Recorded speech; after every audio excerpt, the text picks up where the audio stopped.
Okay, all right. You was talking about you when you say that. All right, Yeah, I'm talking about I would not. I ain't trying to tie you down. Jeff, but see, I hear you and all that, but like, if you got $100,000 check today, would you spend it all? Who, me? Yeah. That's an unfair question because the answer is yes, but it would be on something that makes a whole bunch of sense to spend it on. So right. Right. So right. What you said. So why does it make sense to fuck some bitch who ain't got nothing to do with any of making you anything better? That's what he said. Don't do that. don't. That's So, exactly what so, he said. so Don't what do you're saying is like, I'm not gonna be So you're gonna be dating other women to get to know them? No, Who, he me? said he's 60. Yeah. He said Yeah. I'm And not me. even No. 60. Yes, Jeff. Okay, Okay. yes. Okay, here we go. Let me give you some early 80s pen game. Okay. You take your calendar, right? Hey, January. I'll meet a girl the first week of January. I met her Friday, January 5th. Okay. Uh Next week, I met a girl January 11th. Next girl, I met the 25th. Girl number one, I'm gonna meet, and because I'm really on my game, I only have so much time. I'm gonna take girl number one out on week number two, and girl number two out on week number three. And those will be the only dates I go out on. And they will be 2 dates, and I will not spend very much money at all. I don't believe in that. And I will show that girl a good time, and I will find out if she is, in fact, the type of girl that could be in my orbit. I'm going to go out with girl number three from week number 5 in the first week of February.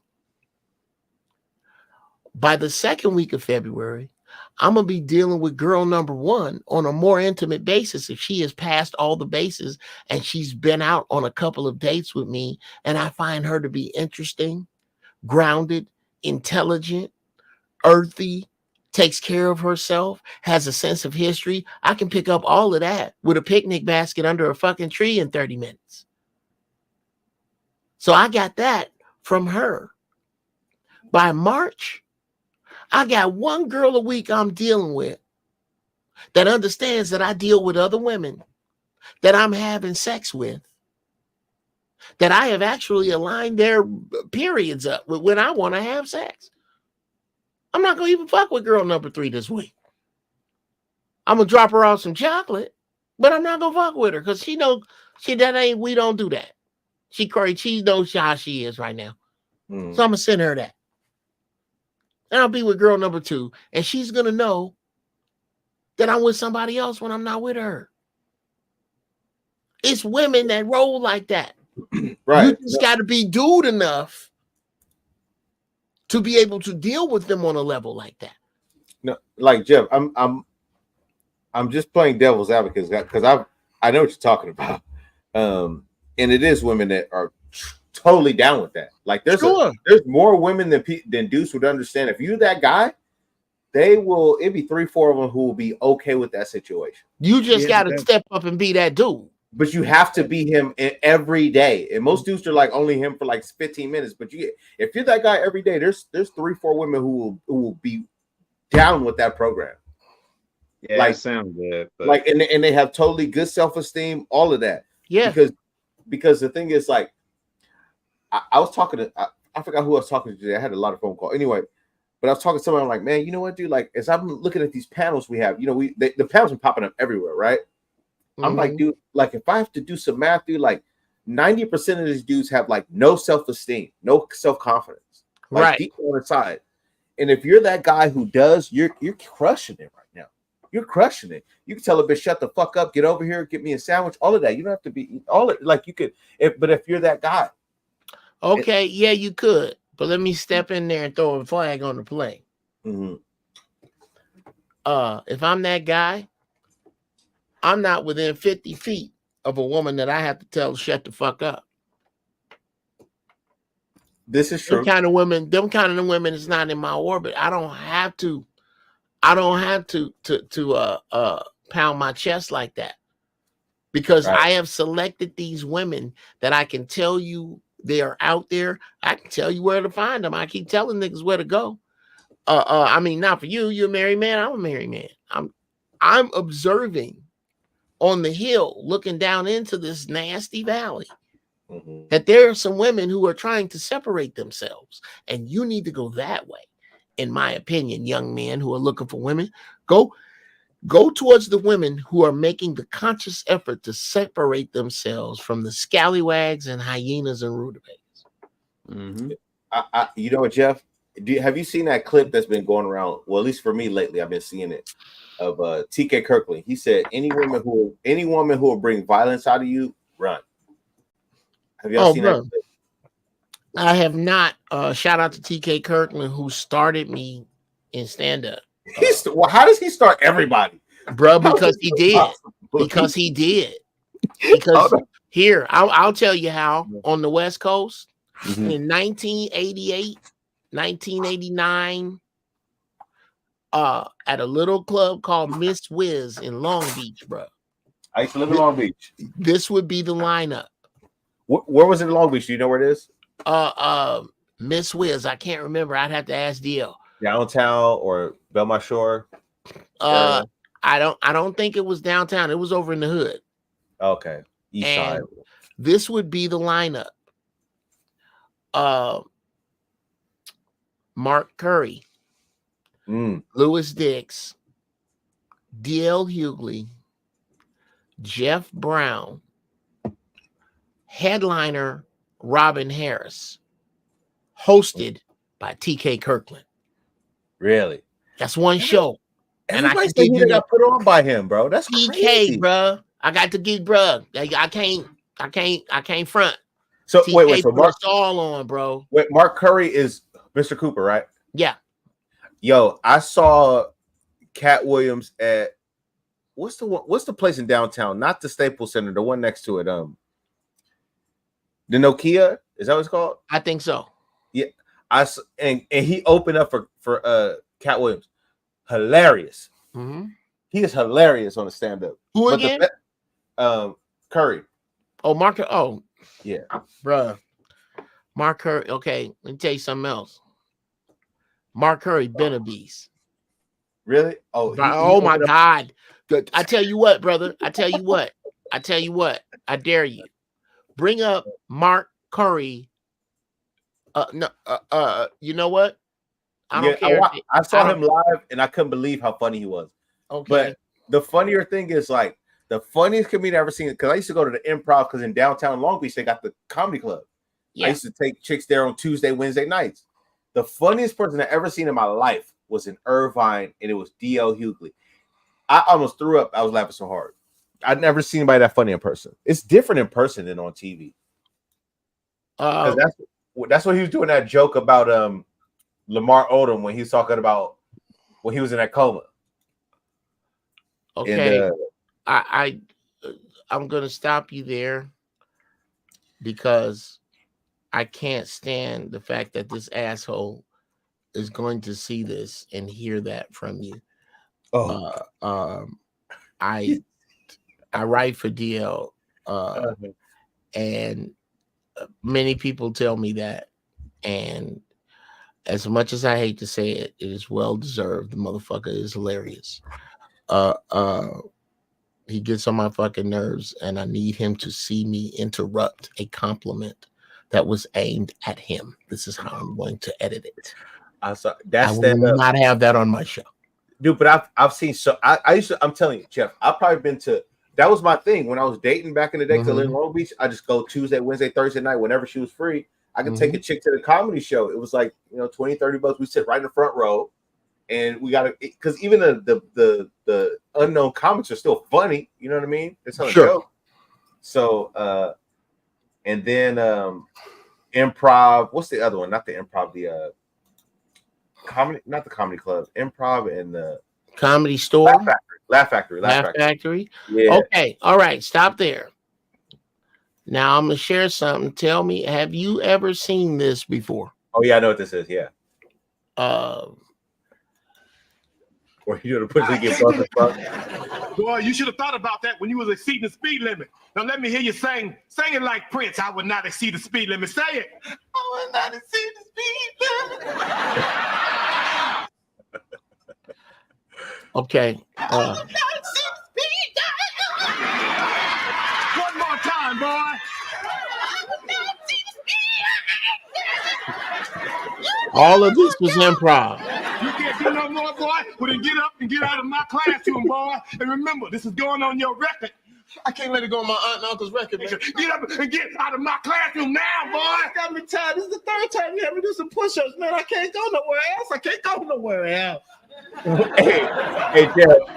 Okay, I'm here. People gonna make me go off in here. Watch this. You hear me? You gonna make me go off. Before I was interrupted by Krusty the Clown here.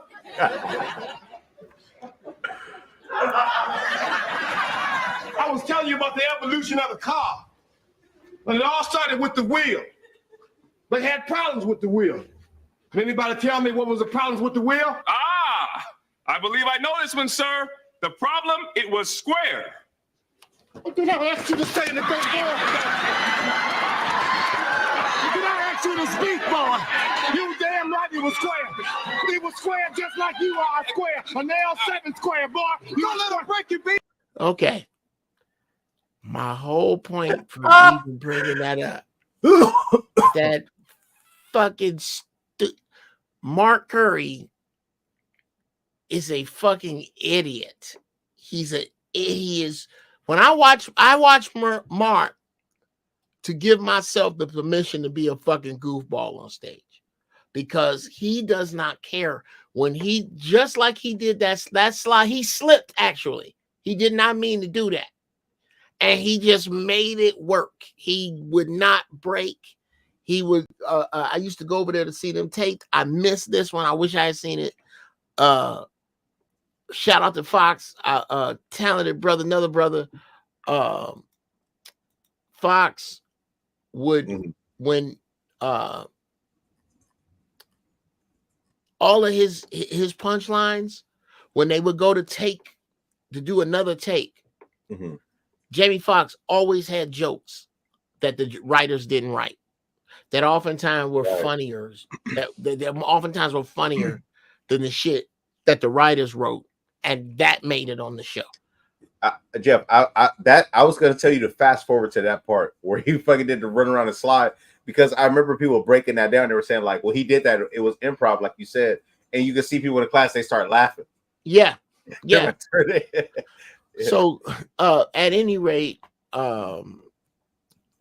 it's one of them things, man, that I'm really I'm proud to have and still be a part of, and happy that I follow my passion in that direction.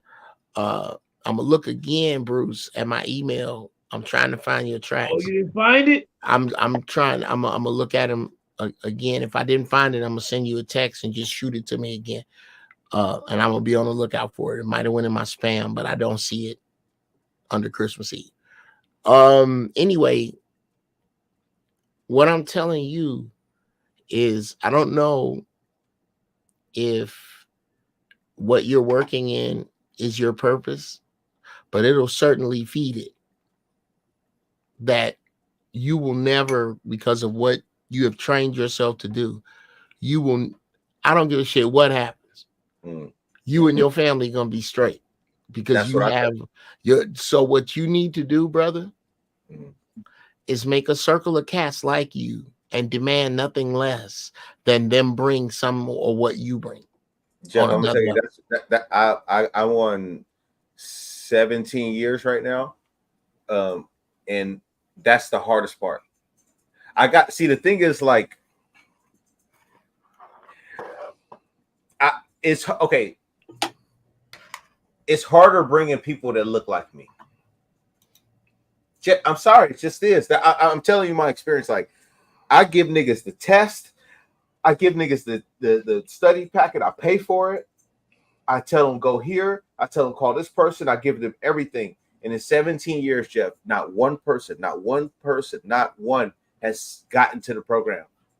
No matter how much there was one time where it was like real slow, and my guy called me and said, "Hey, if you got any friends that want to get in, tell them they ain't got to take the test. Just tell them to show up." And nobody showed up.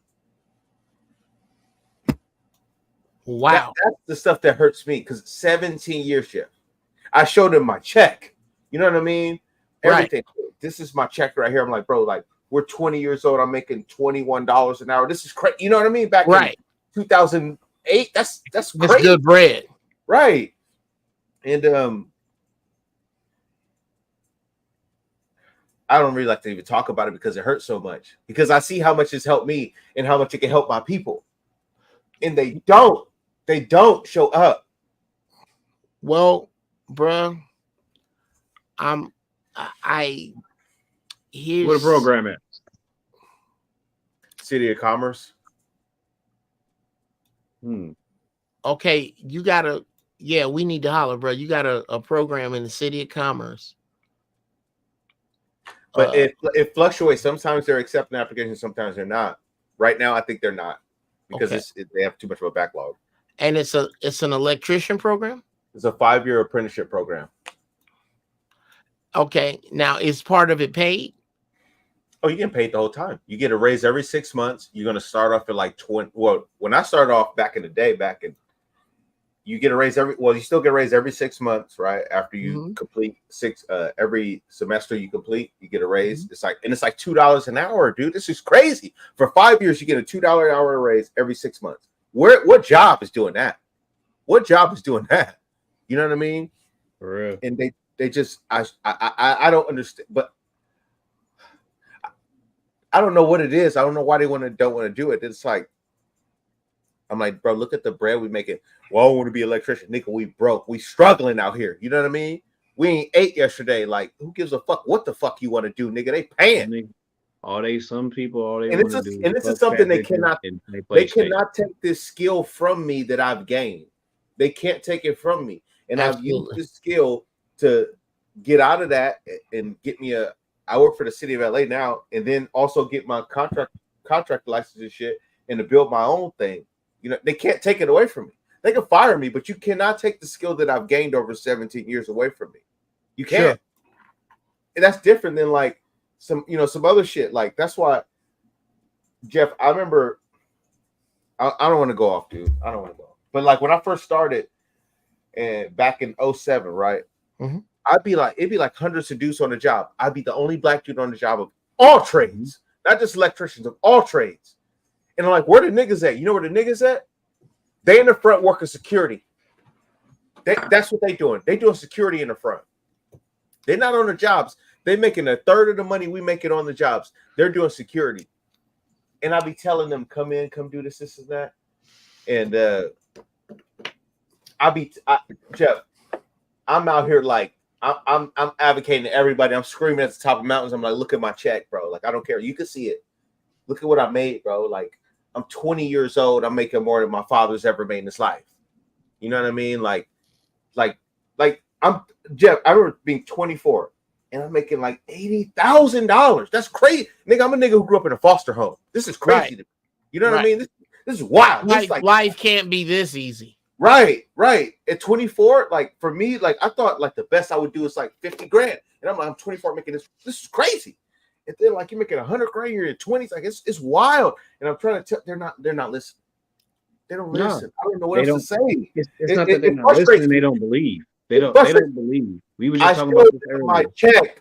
And the frustrating thing is like, and it's, I think it's in the Bible, Jeff. I think you're a Bible guy, right? There's a part like you can show them the truth and they still won't believe. Yeah. Okay. I'm sorry. I go off on that. No, it's not that. It's not that. I got horrible news for you. I get real emotional about that. I understand that. I understand. I'm trying to tell you that the time for you to do that is not now. There is a crop of people, brother, that are going to have to be shaved off first. And that thing that you have, excuse me, that thing that cannot be taken away from you is going to be invaluable, brother. Because it's not dependent upon somebody to make you the vice president to the director of the assistant associate of the whatever the fuck. Right. Electrician, lights on, power, scent. I have another brother that I went to the in the Marines with who lives out here. That I need to put the two of you in contact. Who climbed the pole for Edison? Oh yeah, linemen make good money. Yeah, he's lineman. Mhm. He's also a helicopter avionics technician. We went to school together. Mhm. Bro, what he got, you can't take. Mm-mm. I could right now come and work with you at 58, strap on a tool belt, and be given instructions and know what it is I am doing to a degree that it wouldn't take me long to learn because of what I already know. Yeah. That can't be taken away. Mm-hmm. What you learn, unless you burn it out or get shot in the head, can't be taken away from you. Right. And yeah. You say he's a lineman? Yeah. They're They're desperate for linemen right now. Department of Water and Power? Yeah. Just go look. They're desperate for linemen right now. But they work like crazy. I met a dude. So I'm an inside wireman, was what they call it, right? Mm-hmm. So I don't.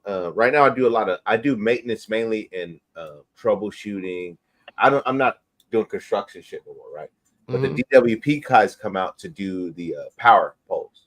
Mm-hmm. I met a motherfucker who said he works 16 hours a day, 7 days a week. Wow. That's what he wants. I do not want that. That's why I haven't jumped ship to DWP, because I'm like, these guys were crazy. How much is their mandatory hours? Right. That's the thing. No, it depends. It depends. Like when you work for the city, bro, they let you work as much as you want. Like, right? It was a okay. No. So what I'm asking is, if I get the job, if I want to, can I work 40 hours a week? And that be it. I think everything is once you pass probation. Right. Once I pass probation, if you're telling me it's okay for me to work 40 hours a week and take some overtime every now and then, I'm cool with that. Now, it's when you start telling me I got to work 70 hours a week and I have to. Right. Because I want to be able to go, okay, I'm going on vacation, so-and-so. Or I'm trying to save up all this money to buy some property. Mm-hmm. So what I'm going to do is I'm going to work 18 hours a day, 7 days a week until I exhaust myself. And then I'm going to take off and just work regular for 6 months. And I'm going to do it again till I exhaust myself and see how much money I've saved. And then I'm going to do something real fly with that money that makes a lot of sense. Yeah, that's one thing. But if you telling me, goddamn it, you got to be in the salt mine. Yeah, I ain't done. Yo, what? Back in the. I remember another guy I work with. They call him mechanics. He said he went to go DWP. They said, "Hey, you're gonna work 10 hours a day, 7 days a week for the next 5 years." I was like, no, I don't like that deal. 10 hours? Yeah, no. Well, it depends upon the number. I'd have got the training and bounced on their ass. You see, the thing, like, the thing is, like, I don't want to live like that, man. I'm gonna tell you what, Jeff. I feel way better when I go get a job on my own doing the contracting. Mm-hmm. That I get way more fulfillment out of that than to be working for somebody else. So if I was gonna work 16 hours, I'd rather it be for myself. Absolutely, brother. Absolutely. You know what I mean? Yeah, you don't want to be on the mouse wheel. Mm-hmm. You check your email again up? I just sent it to you again. No, please understand. I'm not advocating the mouse wheel. Hell no. As a matter of fact, in the absolute reverse. Okay, there it is, and that's the first time. Yeah, pal, it's right there. Forwarded.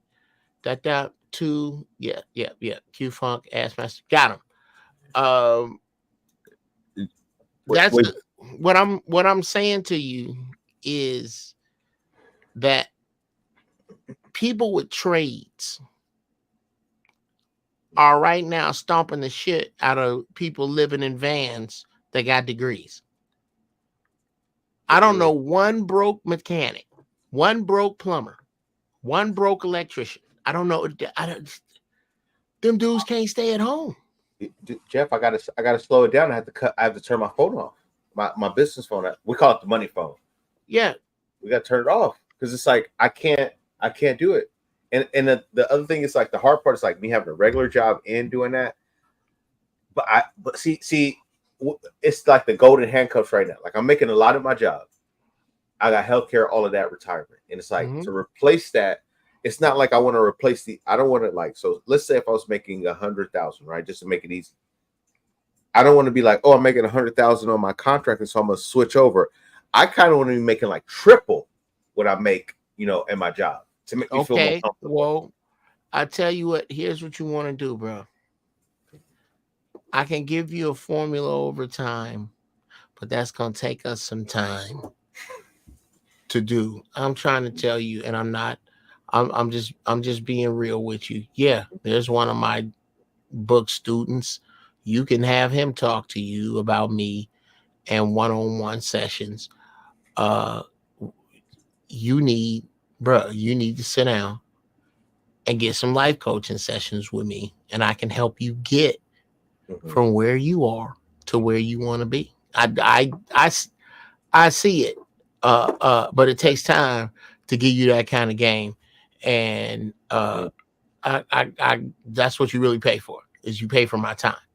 Right. For me to, you can look at my old videos and get it off the rack. Right. If you want it custom made. Yeah, I've done a few sessions with Anton because I've been following Anton for years. Sure. I'm one of those people that don't need a lot of direction, but sometimes it's like get me out of a stubborn idea. Okay. Well, bro, either way, there's my shit running right down there. Right there. Need life coaching? Ask Uncle Jeff at Gmail. Hit me there. Most definitely. But for the time being, I have to kick you two brothers out, and that sucks because I really, really, what a great way to end the year. I can say that.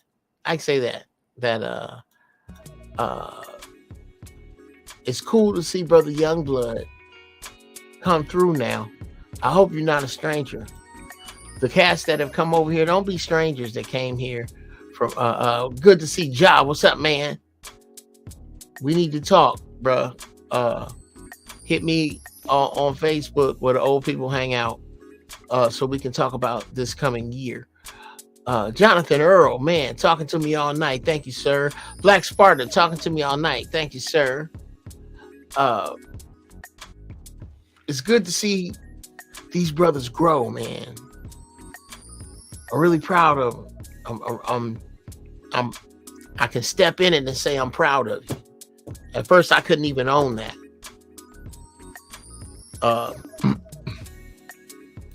The position of elder, of leader, is so needed right now, and it means so much to me that I was afraid to really touch it and grab it and wield it as it needs to be. Not anymore. There's a way we need to learn to love and grow with each other. Because it's the only thing that's going to keep us all. Nothing else is going to work. Nothing. There's no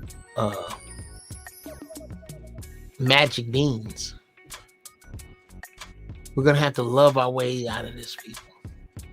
And that's not going to be easy because we seem to have forgotten how to love one another. Y'all don't even make love making music no more.